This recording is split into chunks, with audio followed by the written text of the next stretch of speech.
ఏమంటే ఇదే జగన్మోహన్ రెడ్డి గారికి గొలకరాయి తగిలింది ఎలక్షన్ ముందు. హత్యా ప్రయత్నం అని గోలగోలు చేసి గగ్గోలు చేశారు. 2019 ఎలక్షన్ ముందు చిన్న సూదిలాగా చిన్నది ఏదో డాక్టర్ గారు ఇంజక్షన్ చేస్తే సిరంజి గుచ్చుకుంటది కదా, అంత గుచ్చుకుంటే అయ్యి బాబాయ్ చచ్చిపోయాడు, అంతే చచ్చిపోయాడు, ఇది హత్యా ప్రయత్నం ఇదని చెప్పి గగ్గోలు పెట్టారు. ఎవరినో భోజనీకి అంటే కాదు నన్నే అన్నాడు, భోజనీకి అంటే పలానా తిట్టు మా అమ్మని తిట్టారని చెప్పి గగ్గోలు పెట్టి తెలుగుదేశం పార్టీ కార్యాలయం మీద పట్టాభి గారి ఇంటి మీద దాడి చేయించిన ఇదే జగన్మోహన్ రెడ్డి గారు. అంటే మిమ్మల్ని ఒక మాట అంటేనే అదేదో రాష్ట్ర సమస్యలాగా, మీకు చిన్న గాయం తగిలితేనే అదేదో ప్రాణాన ప్రమాదం లాగా మీరు మొత్తం రాష్ట్రం అంతా అట్టుడికేలా చేస్తారు.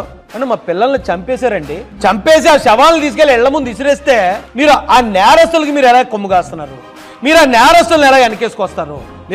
మీరు అధికారంలోకి వచ్చిన వెంటనే మా పథకాలు రద్దు చేస్తే సర్లే పోన్లే ఈ గవర్నమెంట్ ఇచ్చిన పథకాలతోనే మేము బతికామా, ఎప్పుడు మా కష్టాన్ని నమ్ముకుని బతికాం కదా అని సర్దుకున్నాం. మీరు అంబేద్కర్ గారి పేరు తీసేసి మీ పేరు పెట్టుకుంటే విదేశీ విద్యకి సర్లే కొంతమందిని మనం ఏదో ఒప్పుకుని వాయించిన పెళ్లి తప్పదు కదా సరే పోన్లే అనుకున్నాం.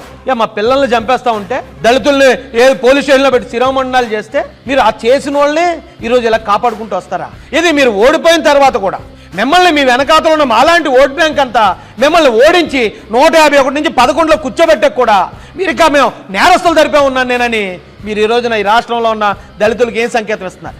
ఏం పాపం చేస్తాం మేము?